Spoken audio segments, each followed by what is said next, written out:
Hi guys, we're back here at Henry Kierum Survival and Preparedness, and I had a couple of these knives here in one of my last videos, and I just figured I'd do a more in-depth review of them since I've been using them for quite a while now. The first one's going to be the Spyderco Persistence, and the second is going to be the CRKT M16-04Z. I'm going to go into a little bit more about why these are good knives and why they're great everyday carry knives. So starting out with the M16-04Z, it's obviously got the assisted open here. It's a good knife. The blade length is pretty long. The blade length is going to be about 3.75 inches to 4 inches, somewhere in that range, with the handle length being about 4.5 inches, so your overall length is going to be around 8.5, 9 inches. Anywhere in between that, depending on the way you measure the knife.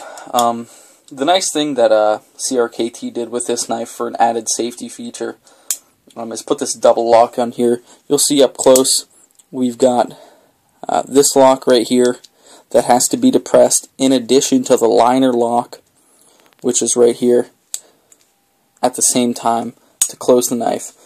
This makes it challenging to close with one hand. So you'll have to have something push against this while you hit those two, like so.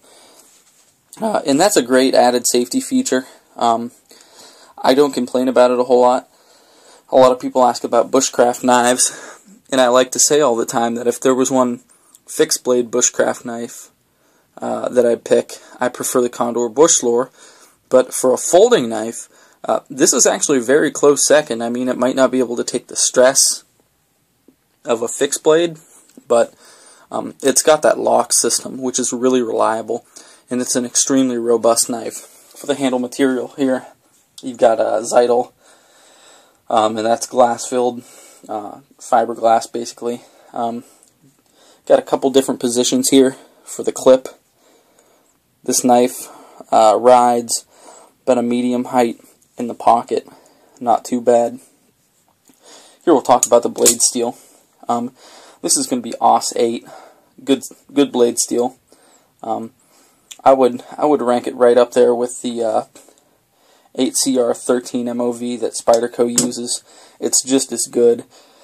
Personally, this is one of my sharper knives, even though it's only about a $40 knife, and it's not, it's not a Benchmade or anything like that, but the thing I like about it is it does have the flat grind, and I believe the flat grind on a blade is a lot sharper than the hollow grind. It's a lot stronger as well. Good blade retention.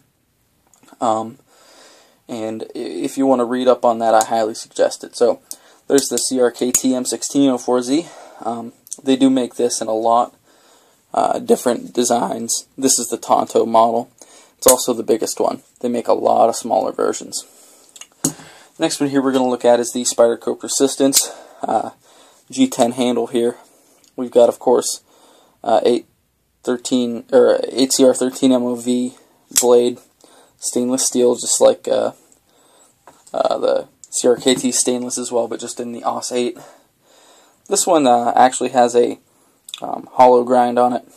This is not bad blade retention. I've experienced pretty quick blade dulling with this, even though it is great steel. It gets very sharp, just like the AUS 8 of the CRKT. I like this knife because it's easy to open, extremely easy to close. It fits my hand well. I don't know about anyone else, but I have about medium-sized hands, I guess, and this knife will fit anyone. Very smooth. The price point for this, I believe, is still around $30, $35. Might be able to snatch it on Amazon for $20, $25. But I like this knife. There's really not a whole lot to say about it, like the CRKT. Spyderco is pretty straightforward with their knives. You know, they've got the circular thumb hole opening. Good liner lock. This doesn't have any other secondary external locks. Of course, you can move the clip wherever you'd like. This is the knife that I carry most out of all of my knives. and I really like it. It's a good knife. The blade retention's not terrible, but I have seen dulling after some hard use, even for one of the Chinese-made Spydercos. So there's the review of both of these knives. If in my bigger knife videos you guys see anything you want to see reviewed, just let me know and I'll put it up here. Or if there's any random knives you guys want to see, maybe I'll scoop them up online and put them on here as well. Thank you guys.